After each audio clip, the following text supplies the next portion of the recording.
this is an iHeart podcast. Guaranteed human. It's an Olympics you'll never forget. Prime time in Milan. The moments. Chloe Kim with the gold medal flex. The stars. Ilya Malinin. Out of this world. The spectacle from beautiful northern Italy with very special guests every night of the Olympics. Experience the world's biggest show. Prime time in Milan. Tonight, 8/7 Central on NBC and Peacock. The big game commercials are basically must-see TV. This year, Elf Cosmetics went all out with an absurdly funny telenovela called Melissa. It stars Melissa McCarthy, Nicholas Gonzalez, Itati Cantoral, and Elf Glow Reviver Lip Oil. The Elf Glow Reviver Lip Oil is an ultra-glossy tinted lip oil that nourishes, hydrates, and enhances your lips' natural color. Watch the full episode of their new Elf novela on soyunbaño.com. Ever wonder why so many people regain weight after stopping a GLP-1?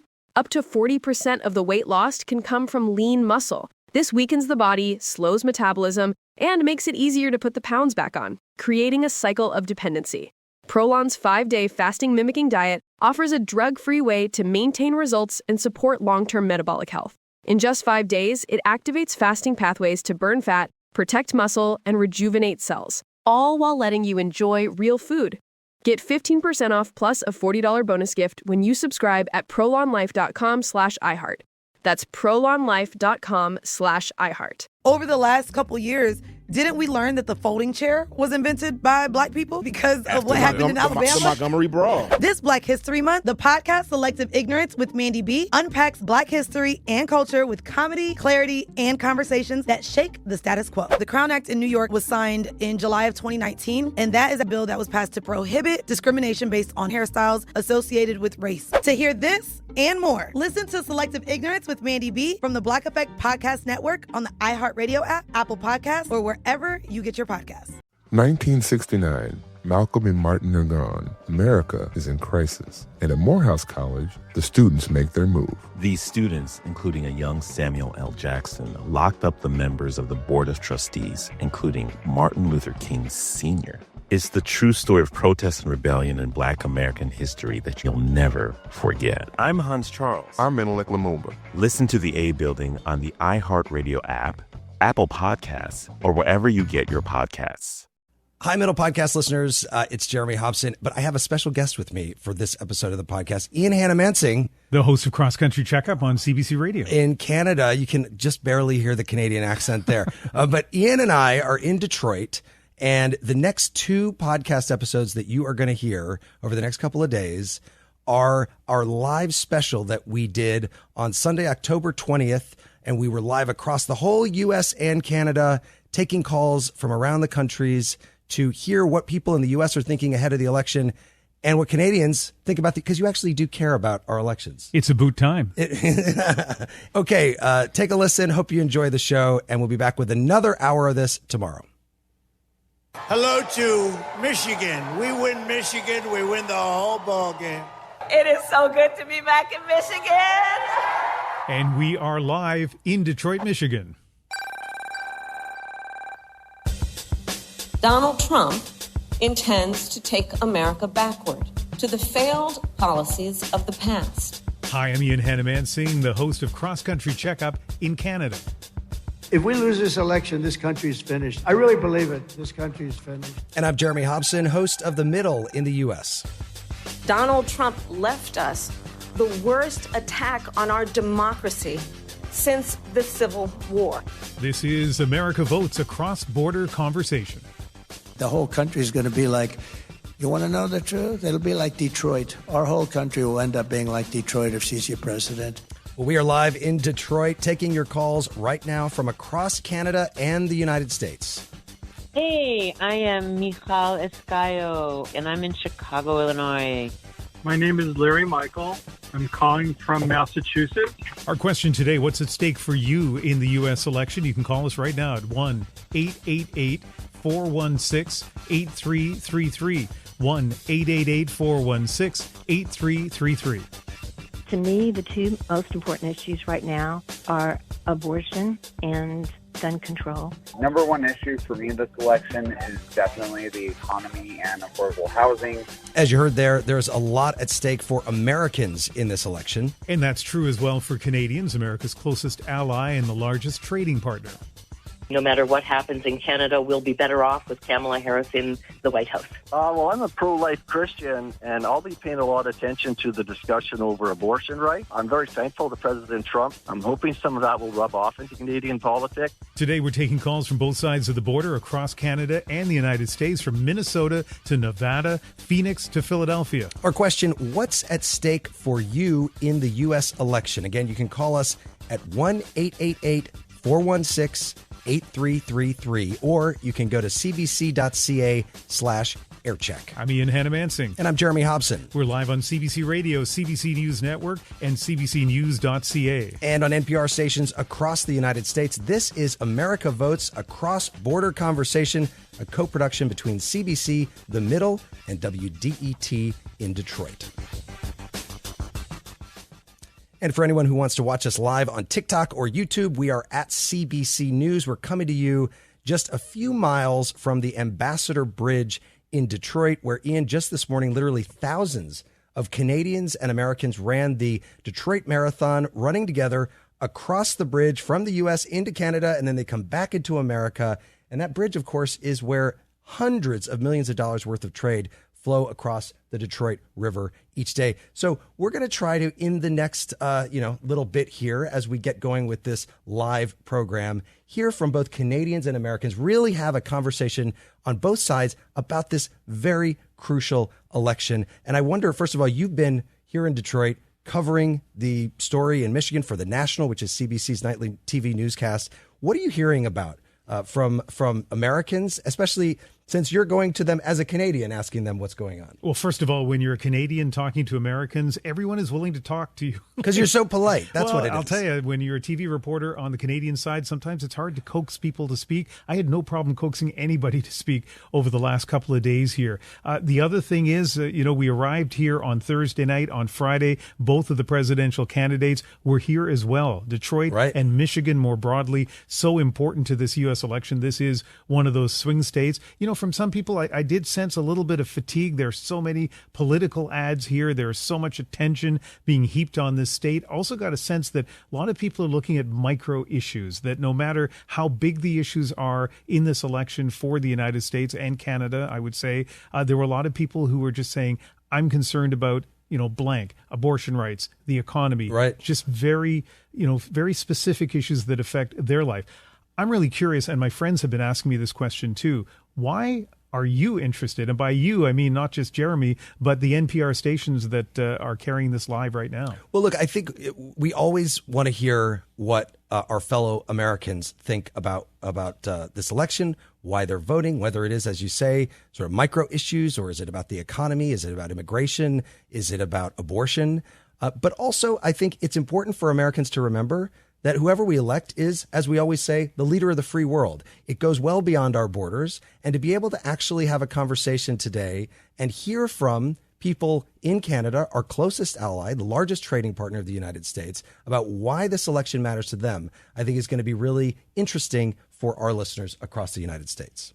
So let's find out, actually, as we get started, from CBC's Washington correspondent, Alex Panetta, who is with us from Washington. What's at stake here? Alex, we mentioned trade there. Is that the main thing for Canada as you look at whether it's going to be Kamala Harris or Donald Trump as the next president?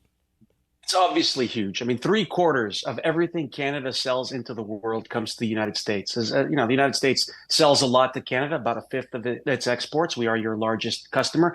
But the United States is on a different level when it comes to Canada's exports. You are our economic lifeline to the world. And so this election is really important. And every U.S. election, frankly, carries implications for Canada.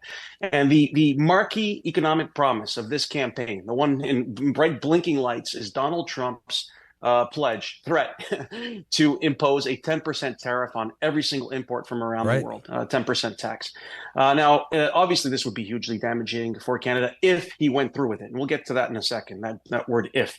But I've also seen analysis that it would be damaging the United States. The Peterson Institute did an interesting paper on this a few weeks ago, that Americans would end up suffering even more than other countries. Now, the reason I say if is I do believe that the United States has a series of things it wants from Canada. And there are reasons to believe that Trump would not impose a blanket across the board tariff, in part because of the things his team has said. They've kind of winked and said, look, he's going to use this as a negotiating ploy. Now, what does the United States want from Canada? Well, I think Kamala Harris is going to ask for some of these same things if she's elected. In 2026, the USMCA, Canada calls it CUSMA, the new NAFTA. Used to be NAFTA, right? Exactly. Exactly. Comes up for renewal. It's a long process that could last up to 10 years, starting in 2026. So we know that the current Biden administration would like to see Canada do a few things differently on dairy and the way it imports American dairy. On digital taxes, Canada got fed up with the slow pace at which the international community was coming to terms on a digital services tax, things like Google, Facebook, those kinds of companies. Well, Canada went and imposed its own. The Biden administration is not happy about it. Auto parts, there's some differences on how you calculate what counts as an Asian part versus a North American part. So these are things that Canada and a Harris administration would have to work out. But Trump would show up sooner, maybe in 2025, with brass knuckles saying, if you don't do what I want, you're getting this 10% tariff. Well, and by the way, he said 10%, and then he said on some things 20, on some things 100, on some things 1,000% tariff. I don't know if any of those were Canadian goods. But beyond trade, what are the other things that come up in terms of the relationship and the stakes for Canada in this election? We have a huge security relationship, and I'll just mention three things. Number one, the Arctic. All right, on September 11th, I don't know if many Americans know this, but on September 11th, the order to shut down North America's airspace was given by a Canadian general who was in charge of the, at that moment, of the NORAD partnership in Colorado, right? This joint airspace collaboration. The border, Canada and the United States share a border. There is a lot of irregular migration through that border as well, not nearly as much as through Mexico. But, Canada's faced pressure to slow down irregular migration. And that's the reason the Trudeau government in Canada has put in visa requirements on Mexican travel. And then there's obviously spending on defense in general. So the Biden administration would love to see Canada spend a whole bunch more to modernize our Arctic infrastructure more quickly, to spend more on our military. The Trump administration would ask for the same things, but once again, with a much more brusque, aggressive style. Like I spoke with someone who's rumored to potentially be the next national security advisor if Trump wins. And he said, if Canada doesn't up its military spending beyond what it's committed to, we might start threatening tariffs. So basically to link the trade and economic issues, trade and military issues. So Canada could face a lot of pressure to spend more on its military, spend more in the Arctic, but to do so under threats if Trump is elected. That's Alex Panetta, Washington correspondent for the CBC. Alex, thank you. And we've got two strategists, one Republican, one Democrat, who are going to be joining us for the entire special. We're going to meet them in just a few minutes. But in the meantime, we want to hear from you, the listeners in Canada, in the United States. Give us a call, 1-888-416-8333. We're asking you what's at stake for you in this election. We want to hear from you if you're a Trump supporter, a Harris supporter, an independent, 888-416-8333. Or you can text us at 226-758-8924. And our first caller is in Washington, D.C., Jason Zeidenberg. And Jason, welcome to the program. What's at stake for you in this election? What's at stake for me is whether or not we're going to have an effectively run country, whether or not it'll be run by people with competence, with people that know the systems that they need to work on and have the right policies. When I called in and spoke to your staff, I did want to let the people know that I heard something different on the doorstep yesterday in Pennsylvania, where I was with about 50 other people canvassing on behalf of the Harris-Walz campaign.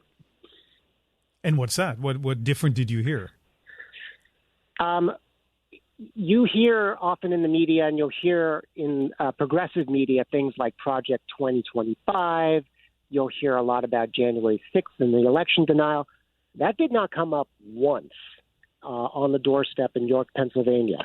At best, we had some good conversations about grocery prices and the cost of living. But I think the things that are motivating Democrats to be involved in this election are not necessarily the things that are going to motivate people to vote. And this was a Democratic-leaning constituency. This was not independents. This was not Republicans. These were people that were ID'd who were Democrats. So what resonated for them? Grocery prices, cost of living. Project 2025, January 6th. The freight of American democracy didn't come up once. Hey, Jason, I hear a Canadian accent there. Are you able to vote in this election, or are you just canvassing for Harris? I am a dual citizen of Canada and the United States. I've canvassed in every provincial and federal election. Good ear. Good ear, by the way, Jeremy. I listen to people talk all day. I can hear an accent when it's there.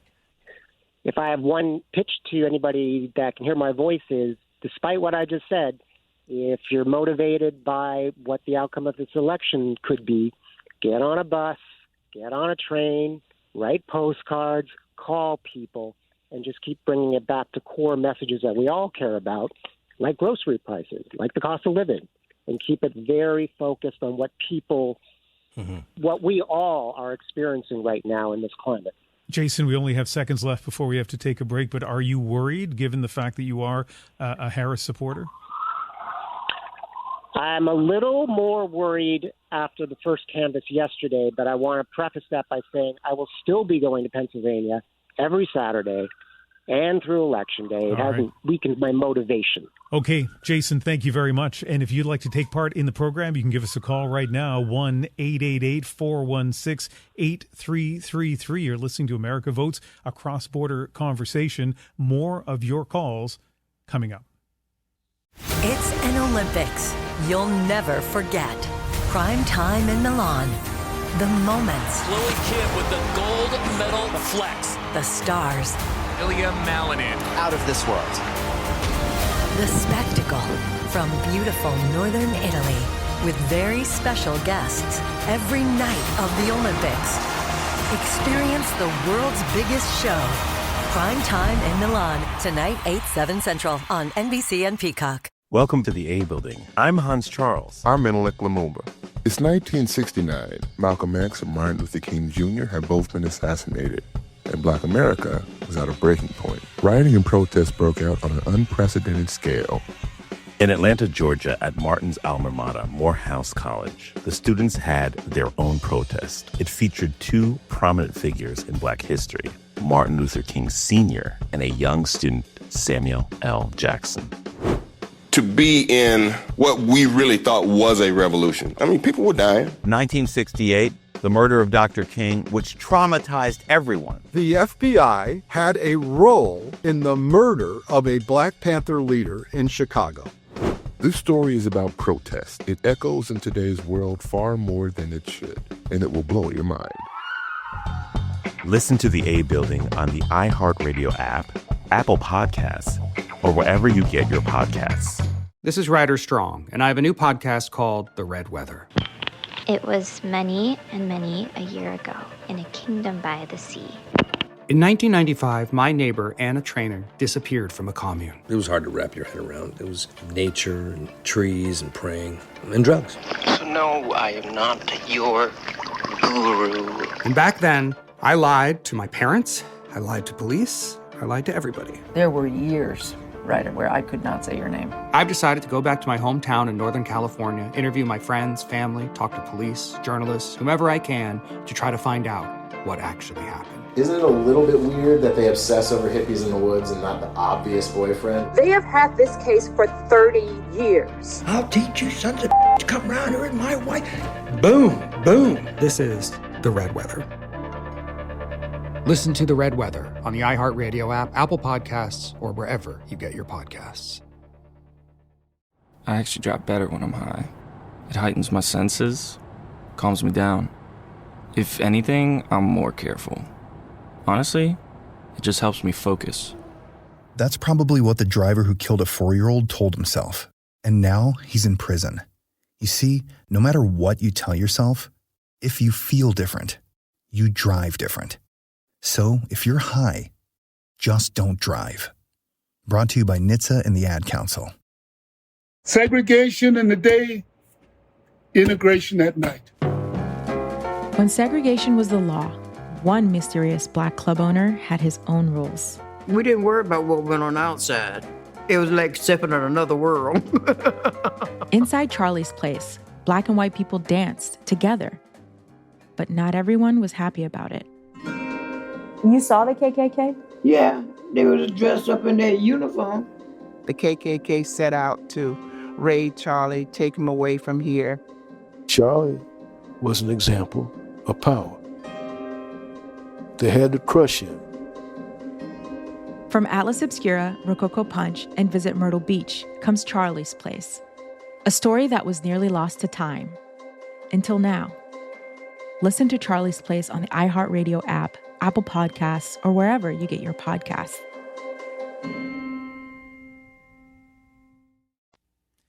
This is America Votes, a cross-border conversation. I'm Jeremy Hobson, along with Ian Hanomansing from the CBC. We're live across Canada and the United States, coming to you from WDET in Detroit. We're taking your calls from across both countries. Our question, what's at stake for you in the U.S. election? You can text us at 226-758-8924, or you can call us at 888-416-8333. Let's bring in two strategists who will be with us throughout today's show as we take your calls. T.W. Arrighi is a Republican strategist and former communications aide to Mike Pompeo and Senator Lindsey Graham. He joins us from Washington, D.C.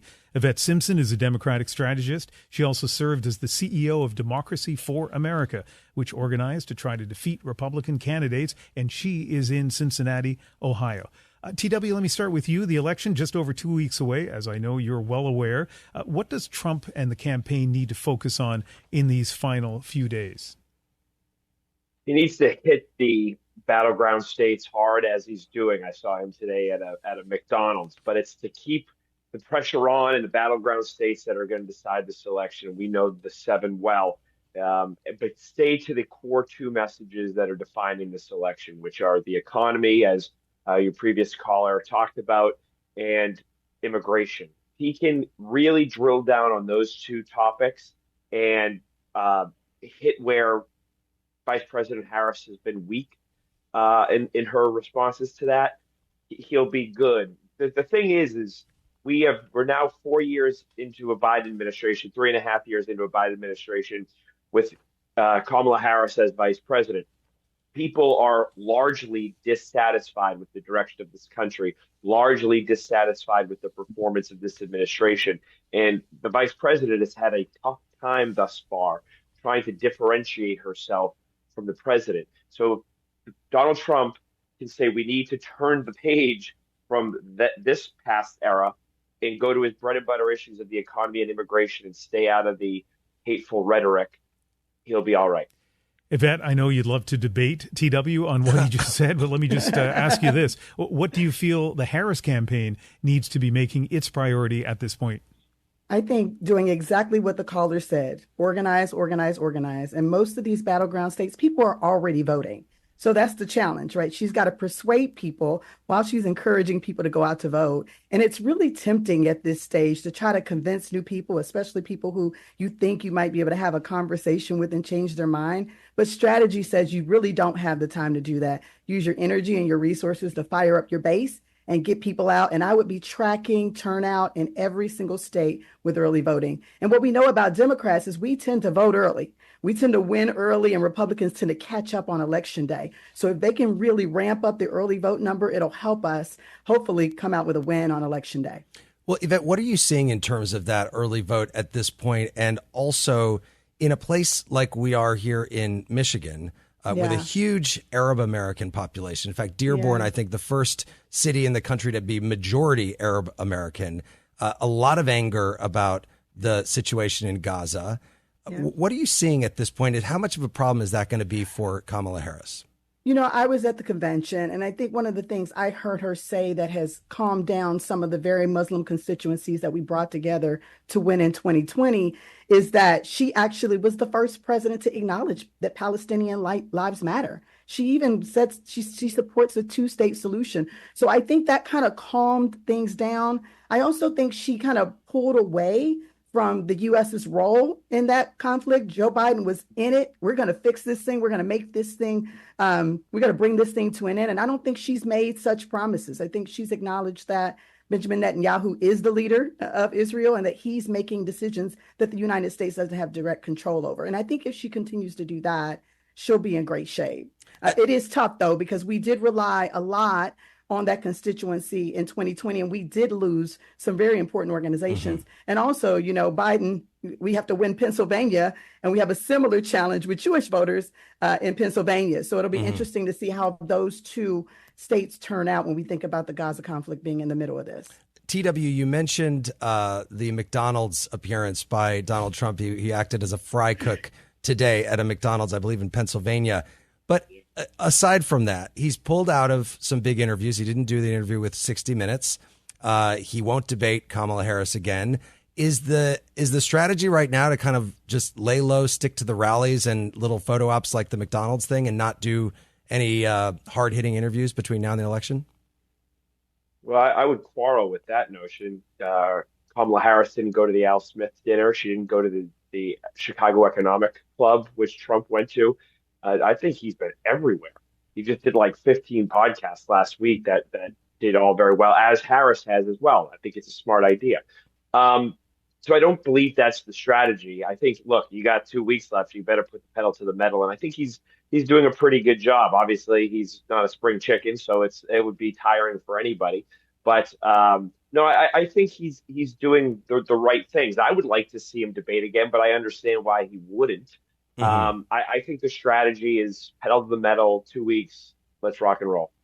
That is T.W. Arrighi, Republican strategist, and Yvette Simpson is also with us, Democratic strategist. Stand by. We're going to be bringing you back throughout the program. But, of course, we are taking your calls live right now. Our question, what's at stake for you in the U.S. election? You can call us at 888-416-8333 or text 226-758-8924. We have a lot of people who are calling in. We're eager to hear voices from across Canada and the United States, people who support either of the presidential candidates or perhaps don't support either one and may not be voting this time around. We'd love to hear your reasoning behind it. And as we say in our question, what's at stake for you in this election? Walter Regan is calling us from Vancouver, British Columbia. Hi, Walter.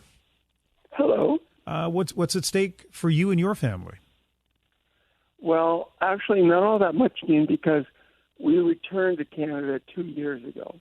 We had lived in the United States for 25 years, but it was just getting too crazy.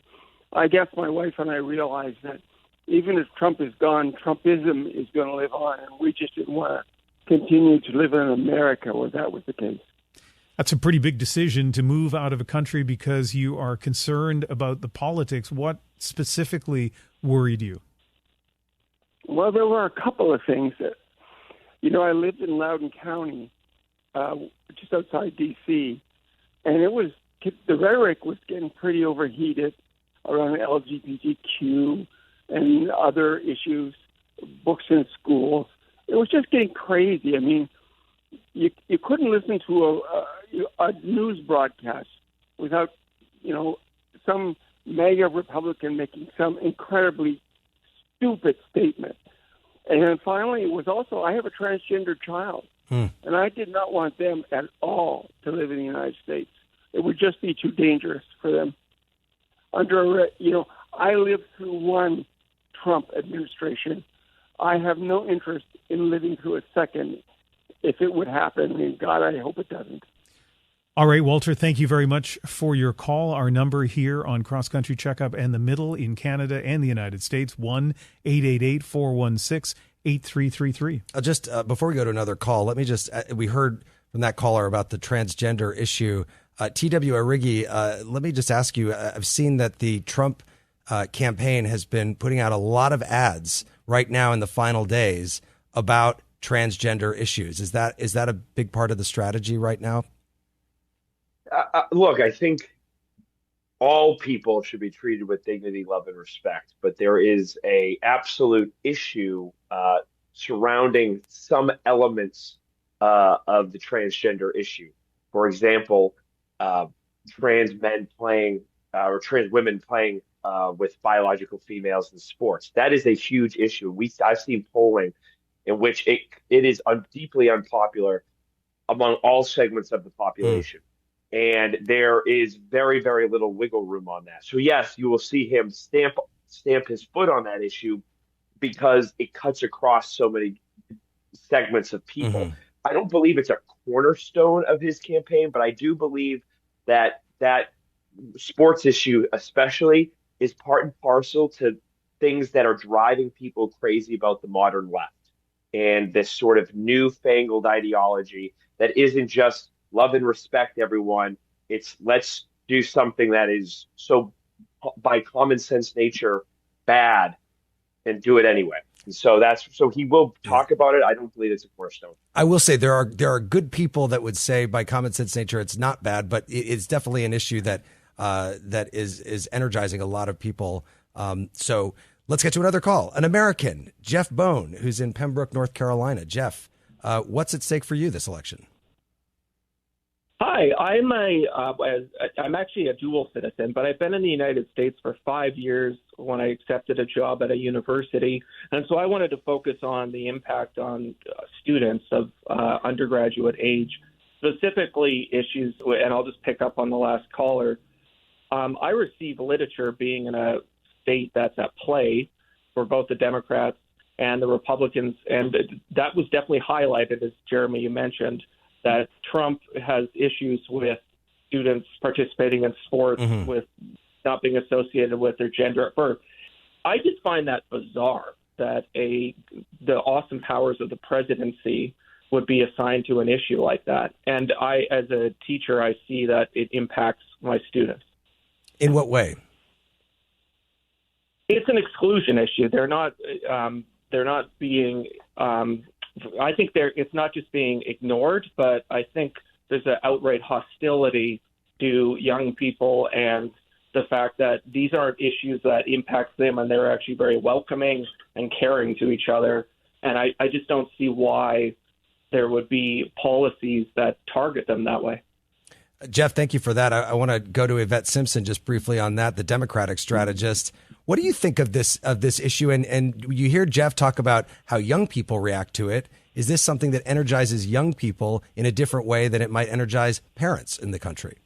I think so. I mean, I think one of the themes that Kamala and Tim Walz have been hammering on, I think is really important, is get government out of my personal life. I don't want you in my bedroom. I don't want you in my doctor's office. I don't want you telling me how to raise my kids. I don't want you I don't want you discriminating against different types of people based on who they are. And I think the young people are really galvanized by that. It's interesting because the Republican Party used to be the small government party, and now they want to be in everybody's business.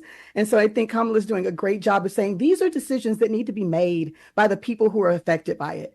Donald Trump shouldn't be telling you how to raise your kids or telling your kids what they can and can't do. This is not an issue that the president should be talking about. But I know that it is galvanizing a lot of people on the right because this is one of those red herrings, right? Just like when they talk about late-term abortions, which are so rare and are almost always to protect the life of the mother, but they keep hammering and saying, oh, I think at one time Trump said, you can abort a baby after it's born, which was completely ridiculous.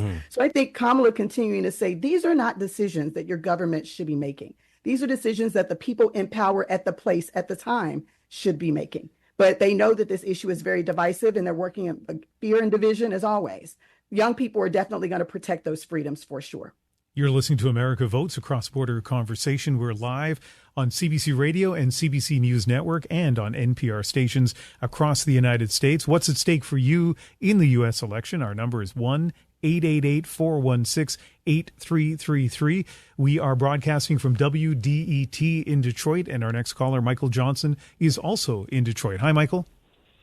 Hey, how you doing? I'm doing well, and an issue that is really important to you is an issue that's important to a lot of people, particularly in Michigan. Tell us about that.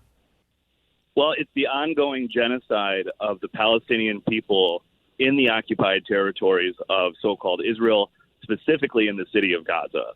And Kamala Harris and the Biden administration, and any kind of future Trump administration, it supports it wholesale. And you have a strategist on here for the Dems who's saying, well, it's Netanyahu, and I wish we could control him. We control him with money, our money. All of our tax dollars go to these weapons of death that are used to blow up pregnant women, the bullets are used to have a systematic pattern of headshots for children, and we contribute to this. So any talk of, well, it's out of our control is a lie, and it's condescending to Michigan voters, specifically our Arab neighbors, our Muslim neighbors, and anyone who has a shred of humanity here, because we see through it. And Kamala Harris is condescending, and she deserves to lose the state. So, Michael, how will this translate into how you vote or whether you vote in this election? Voting in this federal election, and frankly, voting in any federal election, it's a crime against the general humanity of this world. We support death and destruction around this planet, and so do not vote in this election. Do not listen to the Dems. Don't listen to the Republicans. You don't have to vote. We should be doing everything not to vote, not to participate in these genocidal politics. It's a simple moral issue. Border strike. All right, Michael, thank you very much for calling. And I'm sure there's some of you who are listening on either side of the border that might want to take issue either with the issue that he is going to decide will keep him away from the ballot box this time around, or even that notion that you shouldn't vote at all. 1-888-416-8333 if you'd like to take part in that conversation. Yeah, probably a lot of listeners even yelling at their radio when he said that. Yes. We want to hear from you, by the way, 888-416-8333. Let's sneak in another call before we have to take a quick break. Andy Miller is from Houston. Andy, what's the big issue for you? Hi. Well, it's dialogue.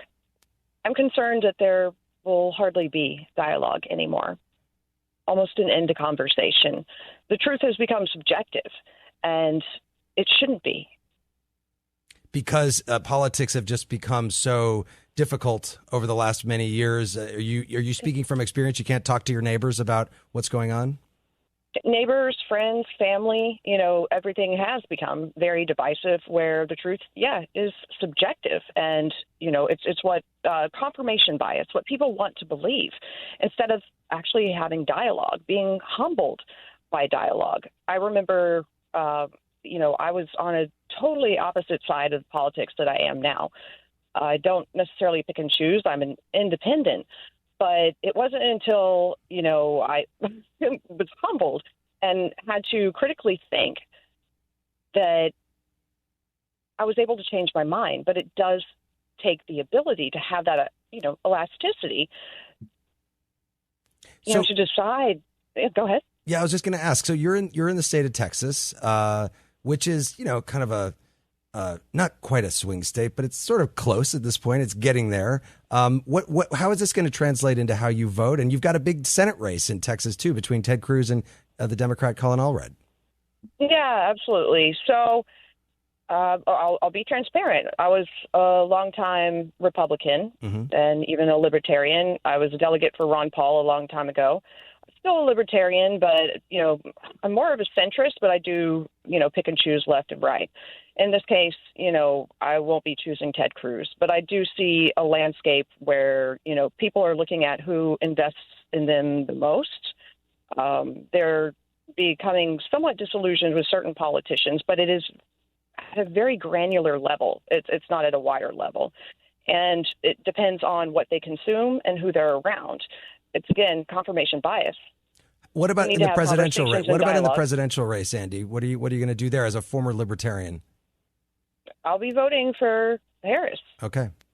Andy Miller in Houston, thank you very much for that call. Such interesting calls, Ian, from all over the country. A lot of people very passionate about the issues at play here in this election. Well, I think one of the things I loved about Andy's call is it's a reminder of how thoughtful and disciplined so many voters are, right? We'll hear the range, as we have to an extent so far in the program, from one person defiantly saying, don't vote, voting is immoral, to other people who have made their decision, to Andy's, truly sounds like she assesses the issues and moves from candidate to candidate, so that's fantastic. Well, and one of the things she brought up there was sort of the issue of civility, which after the debate between the vice presidential candidates, Vance and Walz, that's one thing a lot of Americans on both sides were very happy about, was that it was actually much more civil than the politics we've seen so far. And we're curious about how you feel on these issues, both in Canada and the United States. 888-416-8333, or go to cbc.ca/aircheck.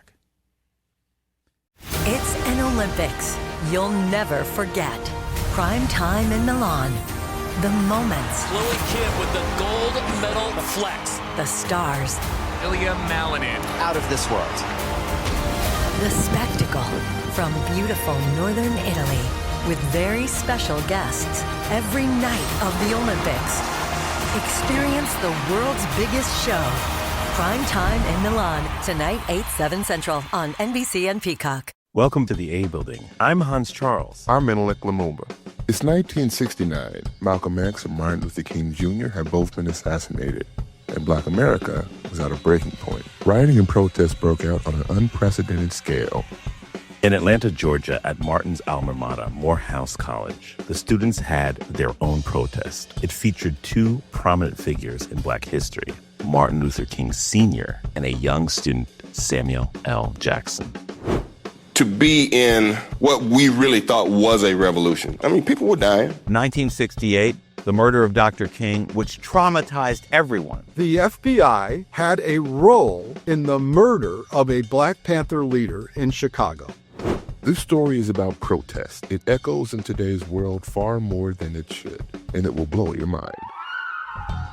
Listen to the A Building on the iHeartRadio app, Apple Podcasts, or wherever you get your podcasts. This is Ryder Strong, and I have a new podcast called The Red Weather. It was many and many a year ago in a kingdom by the sea. In 1995, my neighbor, Anna Trainer, disappeared from a commune. It was hard to wrap your head around. It was nature and trees and praying and drugs.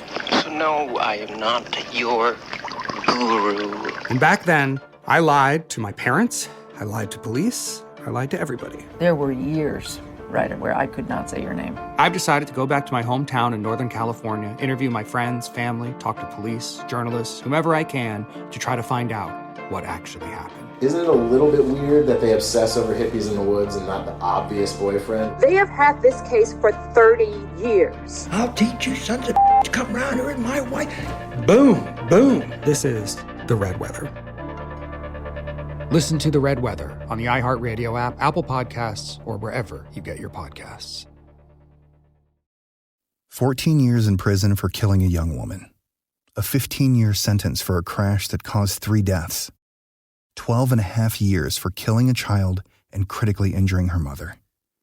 All true stories, all caused by marijuana-impaired drivers. No matter what you tell yourself, if you feel different, you drive different. So, if you're high, just don't drive. Brought to you by NHTSA and the Ad Council. Segregation in the day, integration at night. When segregation was the law, one mysterious Black club owner had his own rules. We didn't worry about what went on outside. It was like stepping in another world. Inside Charlie's place, Black and white people danced together. But not everyone was happy about it. You saw the KKK? Yeah, they was dressed up in their uniform. The KKK set out to raid Charlie, take him away from here. Charlie was an example of power. They had to crush him. From Atlas Obscura, Rococo Punch, and Visit Myrtle Beach comes Charlie's Place, a story that was nearly lost to time. Until now. Listen to Charlie's Place on the iHeartRadio app, Apple Podcasts, or wherever you get your podcasts. You're listening, if you're just tuning in, you're listening to America Votes, a cross-border conversation. We're across the United States and Canada. We're asking you what's at stake for you in the U.S. election. You can text us at 226-758-8924, or you can call 888-416-8333. And we've got two guests here with us, T.W. Arrighi, who is a Republican strategist, and Yvette Simpson, who is a Democratic strategist. And I guess let's get back to the phones. Absolutely. And Lori DeBravender is with us from St. Mary's County, Maryland. Lori, tell us what's at stake for you in the election. Hi, yes. Well, for me, the primary issue of most importance is women's rights. Primarily right now, reproductive freedoms, but not just reproductive freedoms. If you look back in history, even 1970s, not that long ago, women in Iran were college professors. They were out in public wearing miniskirts. It changed that quickly. And the Heritage Foundation has been working behind the scenes for the last 50 years in congruence with the evangelical community to write this diabolical new society. They want to change society. They want to take back rights from women, from people of color, from the gay and lesbian community, LGBTQ community. And I have a 22-year-old daughter. And so for me, there is nothing more important than making sure that the basic freedoms that we have as Americans are not going to be eroded. And my other concern is I think we've all seen that Trump is obviously in cognitive decline at this point in time. So I don't see him, if he did happen to win the election, he's not going to be president for 4 years. He might be president for one. And then they're going to pull him out, and it's going to be President J.D. Vance. And anyone who's worried about the price of groceries instead of being worried about the prospect of J.D. Vance as president of the United States is due for a serious wake-up call if that were to happen. Lori, thank you very much for that call. I want to let T.W. Arrighi, our Republican strategist, respond. I guess you can start with the idea that Trump is nearing 80 years old. And what do you say to Lori, who says that he would only be president for a short period of time if he wins, and then J.D. Vance will become the president? I disagree, would be the short answer. I don't see it in those terms. I actually think the bigger scandal is why they've let Joe Biden sit in the presidency for 3 years. Why hasn't Vice President Harris stepped in when he is absolutely been in cognitive decline, and he still is? That's a bigger scandal to me than Donald Trump at 78, who seems to have a lot of energy and is out and about all the time. That seems bigger to me, but I digress. In terms of J.D. Vance, look, J.D. Vance is definitely the heir apparent to the America First agenda. The Republican Party is going through a little bit of an identity crisis, similar to the one we had in the 1920s in terms of trade, in terms of some economic policies. But J.D. Vance is an incredibly bright man. He has a very good vision for the future of America. I think he'd make a great president. What about the fact, though, T.W., that he's not? He now is saying publicly that he thinks that Trump won the 2020 election. Yeah, and Donald Trump lost the 2020 election. J.D. Vance is wrong about that. But people who are surprised he is saying it are crazy, because he would never go against Donald Trump, who obviously thinks that. And again, I want to just say this for the record. It is a distraction from the core issues facing America. And I believe this is why Vice President Harris has had trouble breaking through and sustaining a lead, because she keeps hammering home the fact that Donald Trump won't acknowledge he lost in 2020. Everyone in America knows that he thinks he won. Everyone in America knows he thinks he won, he did. But the issues that matter to them, like the economy and immigration, Trump keeps talking about, and Harris is bogged down with this other thing. It might motivate some voters, but a lot of people, like your first caller, are concerned about the prices. But TW, to have a presidential candidate and a vice presidential candidate say that Trump won the last election is not just a technicality. I mean, as a Canadian, when I watch that, I think to myself, you're speaking about a core value in a country that considers itself the democratic leader in the world, and that is free and fair elections. Like, how can it be that you are so, and other people ought to be, you would feel, should so casually accept that the presidential and vice presidential candidates would say that? I don't so casually think that. I think he lost. I wish he would acknowledge it, but he isn't, and he never will. And Chris Wallace has a book out right now that says that the 1960 election was stolen and rigged. So there are examples where things go awry. I don't think that. I wish the president wouldn't say that. There is a concern, but the political reality of the fact is Donald Trump has the momentum in this race because of the issues that are facing Americans in day-to-day life, not because of the 2020 election. I want to give Yvette a chance to weigh in here. Yvette. Oh, so much to say, so little time. Where to start? Everyone is not acknowledging that Donald Trump did not win that election. J.D. Vance is one of them, Donald Trump and a lot of people who support him. Not to mention the lengths that he went to try to make that happen. Don't forget about January 6th. And the fact that he continues to contend that if this election doesn't go the way he wants it to go, he will do it again. So I agree that that is a fundamental principle in democracy, right? We vote, we win, the person gets installed, no violence. Don't try to a coup to take over Congress. Don't do that technically or otherwise. And so I do think it's a fundamental flaw. And the fact that you just acknowledged that J.D. Vance either lied, which he did, about what he thinks, or he actually believes it, which is not becoming of a vice president or a president. And I think that's the distinction that Kamala is making in this election. You can have a liar in chief, or you can have someone who has integrity and who is honest about the most fundamental thing that America is, which is a democracy. Let me just ask you one more thing about what the caller brought up, the last caller, about abortion. Yeah. This is the first election that will happen since the Dobbs decision, presidential election since the Dobbs decision, which has had a big impact on all the other elections that have happened since Dobbs. This is not an issue that's being talked about day after day right now. But do you think that that abortion is going to be an issue that ends up swinging this election? I believe so. I believe we needed a reason for women and people who love women to come out and support the Democratic Party on this issue. And I think the Republicans know they went too far on that issue, which is why very few of them are talking about it. I think that we should be talking about it more. If you think about some of the ballot initiatives that have happened in the last couple of years in states like my state, Ohio, or in states like Kansas, where they tend to be red states, but on this issue, we got a lot of overwhelming support on this particular issue. I think we should be talking about it more, and I do think it's going to be fundamental to this election. Yvette Simpson, Democratic strategist, and we are interested in hearing from you in Canada and the United States. Our number, 1-888-416-8333. We have a break coming up, but let me squeeze in a call right now from Rob Oswald, who's in Barrie, Ontario. Hi, Rob. Hi, how are you? Good. What's at stake for you in the U.S. election? Well, as a Canadian, just watching this whole election thing unfold, Canada as a whole was way better off when Trump was in. Our economy was booming. When the American economy booms, the Canadian economy booms.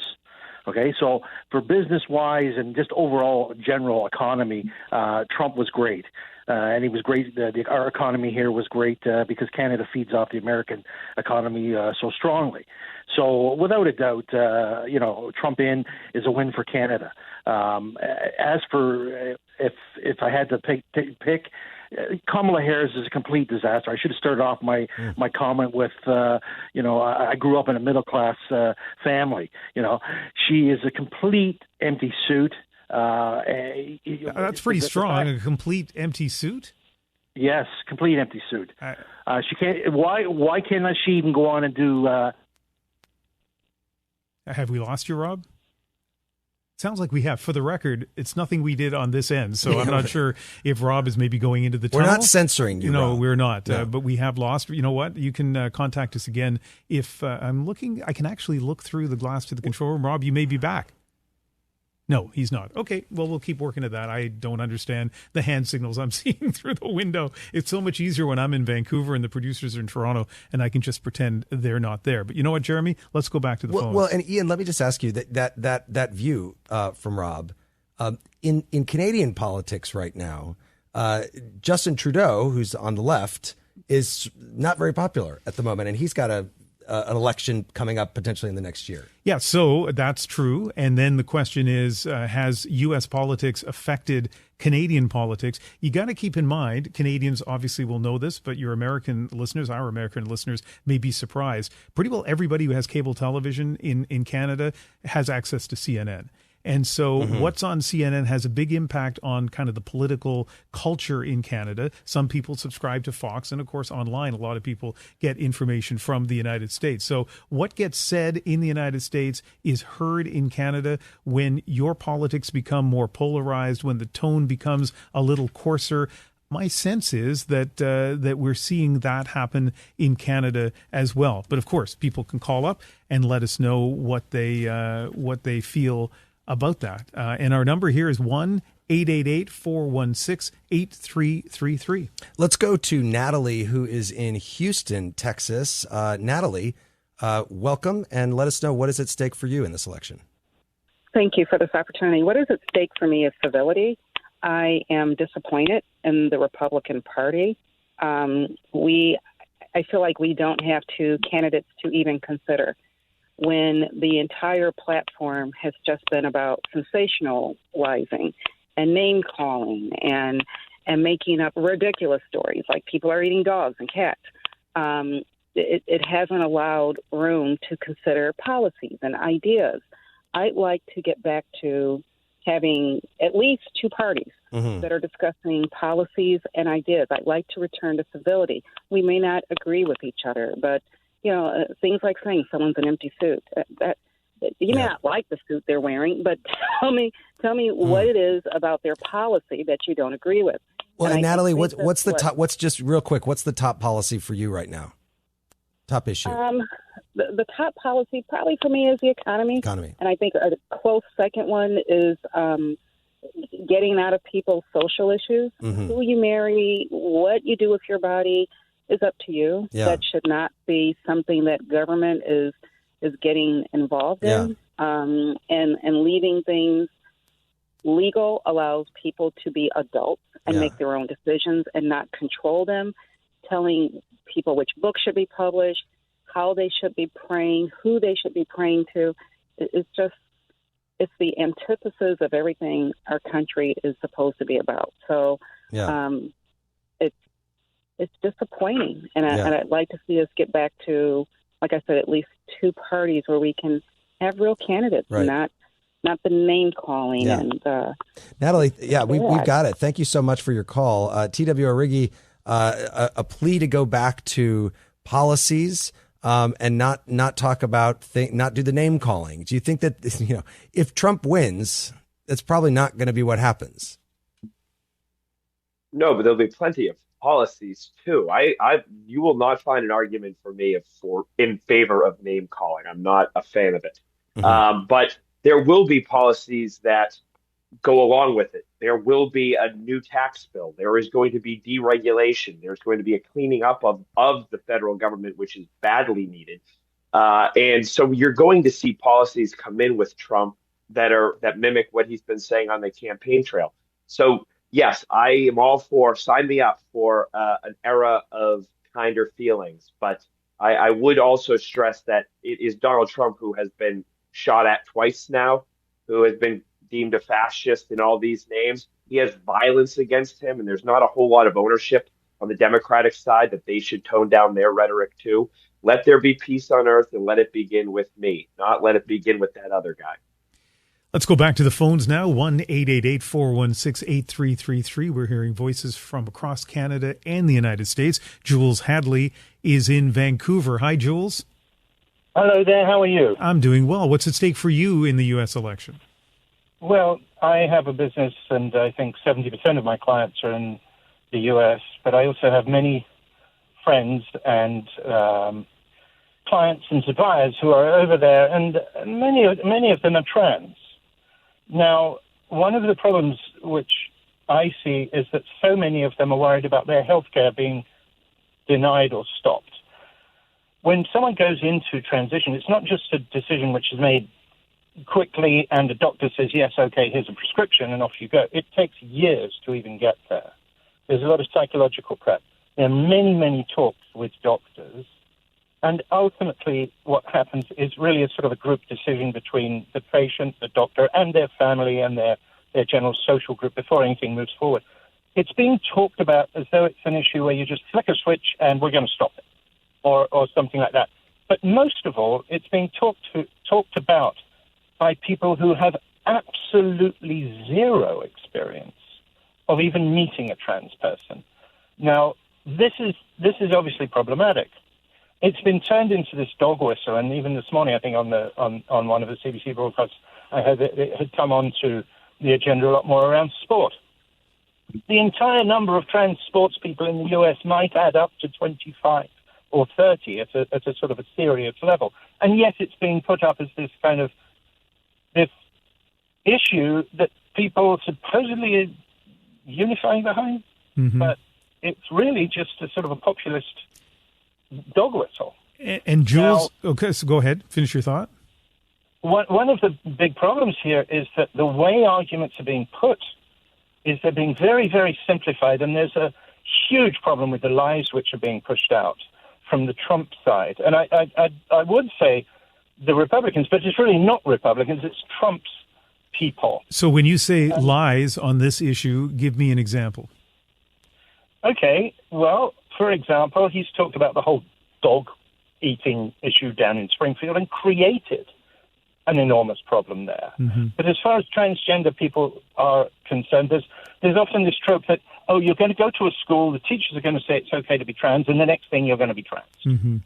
Jules, let me ask. Far from the truth. Let me ask you about the first thing you talked about, which is your business, where you do business. I think you said with a lot of people in the United States on that very different plane of issues. How do you feel about the election? What's at stake for you as a business person? Well, I think anybody who understands how tariffs work understands right away, just the moment tariffs are applied, the average American consumer will have a massively lower amount of spendable income. And by massively, I'm talking about 20%. If there are tariffs in the order of 20, 25, 30% on Chinese products, well, that comes straight out of the consumer's pocket. It's nonsense to talk about it being paid for by China. Absolute nonsense. This is passed on to the consumer. Now, if people have less money, they're going to spend less on consumer goods. As a business person, this absolutely affects me because I have to compete for every one of those dollars a lot more actively. Jules, one quick question before we have to go. As a Canadian living in Vancouver, A, do you pay a lot of attention to the U.S. election? And B, where do you get your information from? I'm enjoying our wonderful rainy weather in Vancouver right now. But basically, if America sneezes, we catch a cold. Mm-hmm. I get my information from Reuters, Associated Press, BBC, and CBC. Mm-hmm. All right, Jules. And I look for the most independent information I can get intentionally because I realize it is so weighted now in the U.S. All right, Jules, thank you very much for your call. Thank you for a great program. Thank you. It may be raining in Vancouver. It's sunny and beautiful in Detroit. It sure is. Where we are just I think the third most exciting thing going on in Detroit today. Ian, there's a Vikings-Lions game. Mm-hmm. There's the marathon happening. And of course, this live cross-border conversation. I just want to read an email that came in to our inbox from Lainey in Somerville, Massachusetts, who says, what's most at stake for me in this election is much more encompassing than just me. It's about democracy in our lives. We want to hear from you. You can go to cbc.ca/aircheck or you can call us at 888-416-8333. We're coming up on 5 p.m. here in Detroit and along the East Coast, 2 p.m. on the West Coast. I'm Jeremy Hobson, host of The Middle in the United States, along with Ian Hanomansing of CBC's Cross Country Checkup. Well, our U.S. stations are taking a break now for the news. Thank you for joining us. If you're tuning in across Canada, we will continue today's show live. Our question, what's at stake for you in the U.S. election? Again, our number, 888-416-8333, or go to cbc.ca/aircheck. And here in Detroit, we are joined by one of the best political journalists, and that would be Zoe Clark, who is political director for Michigan Public and co-host of It's Just Politics. She's here with us in the studio. Hi, Zoe. Jeremy, hello. Hi, Ian. Hi. It's great to have you here. And I got to say, Zoe, on the way in from the airport in Detroit, I was talking to an Uber driver who was saying that it was so difficult to loop around the airport because of the Secret Service over the last couple of days because the candidates are here nonstop. They have taken up semi-permanent residents. We're going to start taxing them. Exactly. Yeah. So where are they going and who are they going after right now? We decided to actually start mapping it just so we could keep track. And it's just fascinating to watch right now. It is both enthusiasm building, right? You need to go where the fish are, fish where the fish are. So you're seeing a lot of visits to Detroit. I mean, to your point, this weekend alone, Kamala Harris was in Detroit on Saturday, Donald Trump on Friday. They will be back. Barack Obama is coming here. Michelle Obama is coming here. We should know part of this is because early voting has actually started in the city of Detroit for the first time in a presidential election on Saturday, which is just fascinating to watch unto itself.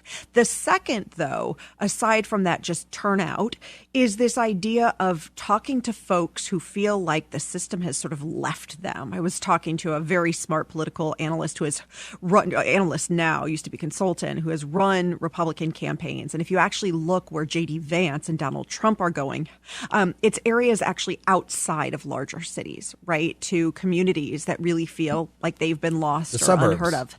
The suburbs or beyond the suburbs, actually more rural, which is just fascinating to watch. The suburbs really has been a Harris campaign in the last week, particularly trying to get suburban women out.